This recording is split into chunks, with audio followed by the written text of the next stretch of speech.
85 385 ਉਹਨਾਂ ਚੇਂਜਿੰਗ ਕੀਤੀ ਜੀ। ਬੜੀ ਚੰਗੀ ਗੱਲ ਹੈ, ਚੇਂਜਿੰਗ ਕੀਤੀ ਨੇ, ਚੁਟਕੀਆਂ ਚੇਂਜ ਕੀਤੀਆਂ ਨੇ, ਆ ਮਰਗਾੜ ਲਾਏ ਨੇ। ਸਹੀ ਹੋ ਗਿਆ। ਗੱਟਾ ਚਿੱਕੜ ਨਹੀਂ ਆਉਂਦਾ, ਇਹਦਾ ਫਾਇਦਾ ਹੈ। ਸਹੀ ਹੋ ਗਿਆ ਇਸ ਮਰਗਾੜ ਦਾ। ਠੀਕ ਹੋ ਗਿਆ।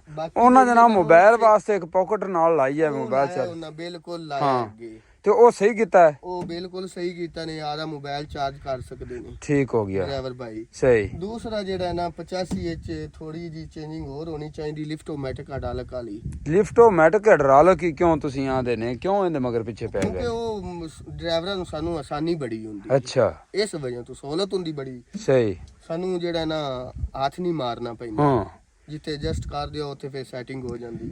ਸਹੀ। ਦੂਸਰਾ ਜਿਹੜਾ ਹੈ ਨਾ ਉਹਨਾਂ ਖੁੱਲਾ ਤਾਂ ਕਰ ਹੀ ਦਿੱਤਾ ਹੈ। ਹਾਂ। ਤੇ ਉਹਦੇ ਚ ਆਪਾਂ ਨੂੰ ਸਾਈਡ ਸ਼ਿਫਟਿੰਗ ਗੇਅਰ ਦੇ ਦੇਣਾ। ਠੀਕ ਹੋ ਗਿਆ। 85 ਦੇ ਇੱਕ ਜਿਹੜਾ ਇੰਜਨ ਜਿਹੜਾ ਹੈ ਨਾ ਜੀ ਹੁੰਦਾ, ਇਹ ਇੰਜਨ ਜਿਹੜਾ ਹੈ ਨਾ 85 ਦਾ ਉਹ ਚੇਂਜ ਕਰਨ। ਸਹੀ। ਤੇ 85 ਬੜੀ ਬਲਾਂ ਗੱਡੀ ਬਣ। ਅੱਛਾ, ਮਿਲਤ ਕੰਪਨੀ ਇਹ ਕਹਿੰਦੀ ਹੈ ਵੀ ਇਹਦੇ ਵਿੱਚ ਕਿਉਂਕਿ ਸਾਡੇ ਕੋਲ ਇਹ ਡਿਜ਼ਾਈਨ ਇਵੇਂ ਦਾ, ਅਸੀਂ ਇਹਦੇ ਵਿੱਚ ਇੰਜਨ ਚੇਂਜ ਨਹੀਂ ਕਰ ਸਕਦੇ।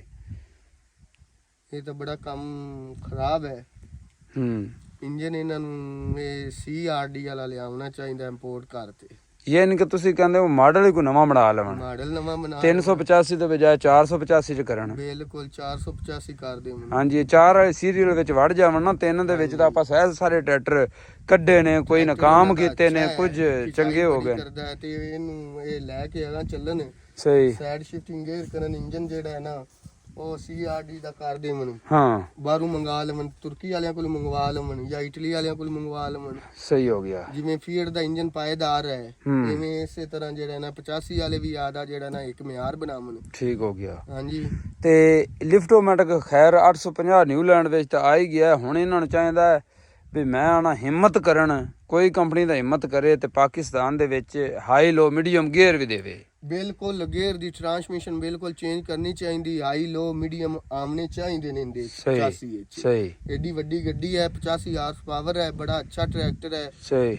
ਰੂਸੀ ਨਾਲੋਂ ਕਿਧਰੇ ਅੱਛਾ ਹੈ। ਸਹੀ। ਚੰਗੀ ਖਿਚਾਈ ਕਰਦਾ ਹੈ ਤੇ ਇਹਦੇ ਚ ਇਹਨਾਂ ਨੂੰ ਲਾਵਣੇ ਚਾਹੀਦੇ ਨੇ। ਸਹੀ ਹੋ ਗਿਆ। ਹਾਈ ਲੋ ਮੀਡੀਅਮ ਇਹ ਸਪੀਡਾਂ 3 ਦੇਣੀਆਂ ਚਾਹੀਦੀਆਂ ਨੇ ਤੇ PTO ਸ਼ਾਫਟ ਦੀਆਂ ਵੀ ਦੇਣੀਆਂ ਚਾਹੀਦੀਆਂ ਨੇ। ਸਹੀ। 3 ਸਪੀਡਾਂ। ਸਹੀ। 1000 1200 ਤਾਂ ਕਿ ਕਿਸਾਨ ਜਿਹੜਾ ਹੈ ਨਾ ਉਹਨੂੰ ਸਹੂਲਤ ਹੋ ਜਾਵੇ ਕਰੇਗੀ ਇਸ ਪੌਦੇ ਨੂੰ। ਠੀਕ ਹੋ ਗਿਆ। ਪੌਦੇ ਨੂੰ ਪਾਲਣਾ ਬੜਾ ਔਖਾ ਹੈ। ਹਾਂ। ਇਹ ਇਥੋਂ ਖਾਦ ਜਿਹੜੀ ਨਾ ਜੀ ਜਿਹੜੀ ਵਿੱਚ ਦਰਮਿਆਨ ਵਿੱਚ ਪਈ, ਤੁਸੀਂ ਦੇਖੋ ਥੋੜਾ ਜਿਹਾ ਫਾਸਲਾ ਹੈ। ਬਿਲਕੁਲ। ਸਾਰੀ ਖੇਚਤੇ ਆਪ ਲੈ ਲਓ। ਅੱਛਾ, ਇਹ ਕਿੰਨੇ ਇੰਚ ਤੇ ਤੁਸੀਂ ਲਗਵਾ ਰਹੇ ਹੋ ਮੱਕੀ? ਇਹ ਜੀ ਅਸੀਂ ਜੀ ਤਕਰੀਬਨ 7 ਤੋਂ 8 ਇੰਚ ਤੇ ਲਗਵਾ। 7 ਤੋਂ 8 ਇੰਚ ਤੇ। ਠੀਕ ਹੋ ਗਿਆ। ਤੇ ਇੱਕ ਸਾਈਡ ਤੇ ਮਤਲਬ ਓਲੀ ਸਾਈਡ ਤੇ ਸੂਰਜ ਵਾਲੀ ਸਾਈਡ ਤੇ ਮਸ਼ਰਕ ਤੇ ਮਗਰਬ ਇਹ ਖੇੜੀਆਂ ਨਿਕਲੀਆਂ ਪਈਆਂ। ਤੇ ਕੋਠਾ ਜਿਹੜਾ ਉਹ ਸ਼ਮਾਲ ਜਨੂਬ ਹੈ। ਸ਼ਮਾਲ ਜਨੂਬ। ਤੇ ਕੋਠਾ ਮੈਂ ਤਾਂ ਨਹੀਂ ਵੇਖਾ ਤੁਸੀਂ ਇੱਥੇ ਕੱਢਦੇ ਹੋਏ ਆ ਜ਼ਿਆਦਾਤਰ। ਕੋਠੇ ਖਾਦ ਜ਼ਾਇਆ ਹੋ ਜਾਂਦੀ। ਸਹੀ ਹੋ ਗਿਆ। ਕੋਠੇ ਖਾਦ ਜ਼ਾਇਆ ਇਹਦੇ ਵਿੱਚ ਖਾਦ ਜ਼ਾਇਆ ਨਹੀਂ ਹੁੰਦੀ, ਉਹ ਪੌਦਾ ਸਾਰੀ ਖਾਦ ਨਿਚੋੜ ਲਵੇਗਾ। ਬਣੀ ਹੋਈ ਹੈ। ਹਾਂ। ਆ ਦੇਖੋ ਨਾ ਜੀ ਇੱਥੇ ਆ ਕਿੱਡੀ ਪੋਲੀ ਜ਼ਮੀਨ। ਹਾਂ ਬਿਲਕੁਲ। ਸਾਰੀ ਖਾਦ ਖਿੱਚ ਲੈ। ਬਿਲਕੁਲ ਇਸੇ ਤਰ੍ਹਾਂ ਬਹੁਤ ਜ਼ਬਰਦਸਤ ਹੋ ਗਿਆ। ਬਾਕੀ ਇਹ ਤੁਹਾਡੀ ਐਵਰੇਜ ਤੁਸੀਂ ਦੱਸਦੇ ਚਲੋ ਵੀ ਫੀ ਏਕੜ ਐਵਰੇਜ ਫਿਰ ਕੀ ਆਂਦੀ ਹੈ? ਖਾਦ ਤੁਸੀਂ ਵਿੱਚ ਡਾਲ ਰਹੇ ਹੋ, ਖਾਦ ਕਿੱਲੇ ਨੂੰ ਕਿੰਨੀ ਲਾ ਰਹੇ ਹੋ? DAP 2 ਬੋਰੀਆਂ। ਤੇ ਤੁਹਾਡੀ ਐਵਰੇਜ ਕੀ ਆਂਦੀ ਬਾਰੀਆ ਦੀ? ਐਵਰੇਜ ਮਾਸ਼ਾਅੱਲਾ ਅੱਲਾ ਕਰੇ ਨਾ ਤੇ 116 15 ਇੱਥੇ ਆ ਜਾਂਦੀ। ਸਹੀ। 116 15। ਹਾਂਜੀ। ਠੀਕ ਹੋ ਗਿਆ। ਅੱਲਾ ਜ਼ਿਆਦਾ ਵੀ ਕਰ ਸਕਦਾ ਹੈ, ਅੱਲਾ ਤੇ ਹੀ ਹੈ। ਠੀਕ ਹੋ ਗਿਆ। ਅੱਛਾ, ਹਨੇਰਾਂ ਤੂੰ ਤੇ ਸਵਾਬ ਤੂੰ ਬਚਾਵਣ ਪਾਰੂ ਮੇਰੇ ਖਿਆਲ ਸਿੰਗਲ ਖੇੜੀ ਤੂੰ ਬਿਹਤਰ ਨਹੀਂ ਵੀ ਪੰਜਾ ਲਾ ਜਾਂਦੀ। ਸਿੰਗਲ ਖੇਲੀ ਤੇ ਮਕਈ ਬੜੀ ਸ਼ਾਜ਼ੋ ਨਾਜ਼ਰ ਡਿੱਗਦੀ ਹੈ। ਸਹੀ।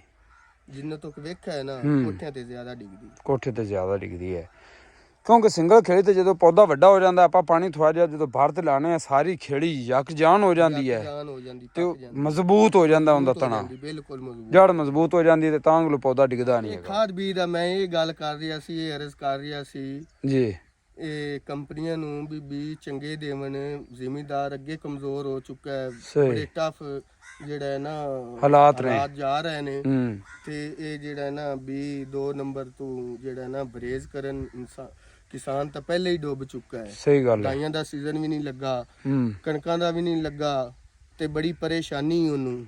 ਇੱਕ ਟਰੈਕਟਰਾਂ ਵੱਲੋਂ ਪਰੇਸ਼ਾਨੀ ਆਈ ਖੜੀ ਵੀ ਅੱਛਾ ਉਹਦੇ 'ਚ ਨਵਾਜ਼ ਕੋਈ ਭਾਈ ਕੰਪਨੀਆਂ ਕੋਈ ਰਿਲੀਫ ਨਹੀਂ ਦੇਂਦੀਆਂ ਪਈਆਂ ਸਹੀ ਗੱਲ ਹੈ ਵੀ ਟਰੈਕਟਰ ਹੀ ਅੱਛੇ ਕਰਦੇ ਮਨ ਤੇ ਜਿਹੜੇ ਔਜ਼ਾਰ ਬਣਾਉਣ ਵਾਲੇ ਨੇ ਸਹੀ ਉਹੀ ਉਹ 540 ਚੱਕਰਾਂ ਨੂੰ ਲੈ ਤੇ ਫਿਰਦੇ ਨੇ ਸਹੀ ਕਿਸਾਨ ਵਿਚਾਰਾ ਜ਼ੋਂਦਾ ਫਿਰਦਾ ਹੈ ਇੱਕ ਸਹੀ ਹੋ। ਠੇਕੇ ਕਿਧਰੇ ਚਲੇ ਗਏ ਨੇ ਸਹੀ ਤੇ ਇਹ ਜਿਹੜਾ ਹੈ ਨਾ ਇਹਨਾਂ ਨੂੰ ਨਵਾਜ਼ ਭਾਈ ਇਹ ਤਾਂ ਸੋਚਣਾ ਤੁਹਾਡੇ ਕੋਲ ਚਾਹੀਦਾ ਹੈ। ਠੇਕਾ ਕੀ ਹਿਸਾਬ ਹੈਗਾ ਹੈ? ਸਾਡੇ ਕੋਲ 3,20,000 ਰੁਪਇਆ 3,20,000 ਠੀਕ ਹੋ ਇਹ ਗਿਆ ਚੱਲ ਇਹ ਰਹੀ ਹੈ ਸਾਲਾਨਾ ਕਿਉਂਕਿ ਠੇਕਾ ਹੈ ਸਾਲਾਨਾ ਠੇਕਾ ਹੈ ਠੀਕ ਹੋ ਤੇ ਗਿਆ ਵੀ ਕਮਜ਼ੋਰ ਦੇ ਤੇ ਸਹੀ ਲੋਕਾਂ ਦਾ ਜ਼ਿਮੀਂਦਾਰਾਂ ਦਾ ਨੁਕਸਾਨ ਕੀਤੀ ਜਾਂਦੇ ਨੇ ਠੀਕ ਹੋ ਗਿਆ ਪਰੇਸ਼ਾਨੀ ਮੈਨੂੰ ਇਹ ਆਂਦੀ ਪਈ ਕਿ ਇੰਨਾ ਵਕਤ ਹੁੰਦਾ ਪਿਆ ਇੰਨੀ ਇਹ ਇੰਨਾ ਖਰਚਾ ਹੁੰਦਾ ਪਿਆ ਤੇ ਉਹ ਵੀ ਨਾ ਜੰਮੇ ਯਾਰ ਸਹੀ। ਬੜੇ ਜਿਹੜਾ ਨਾ ਚਲੋ ਨਵਾਜ਼ ਭਾਈ ਬਹੁਤ ਸ਼ੁਕਰੀਆ ਤੁਸੀਂ ਟਰੈਕਟਰ ਦੇ ਬਾਰੇ ਵੀ ਦੱਸਿਆ ਹੈ 385 25 ਮਾਡਲ ਵੇਖਿਆ ਹੈ ਔਰ ਦੱਸਿਆ ਕਿ ਉਹਦੇ ਵਿੱਚ ਅਸਲ ਤਬਦੀਲੀਆਂ ਕੀ ਹੋਣੀਆਂ ਚਾਹੀਦੀਆਂ ਨੇ ਜਿਨ੍ਹਾਂ ਦਾ ਕਿ ਕਿਸਾਨ ਨੂੰ ਫਾਇਦਾ ਹੋਵੇਗਾ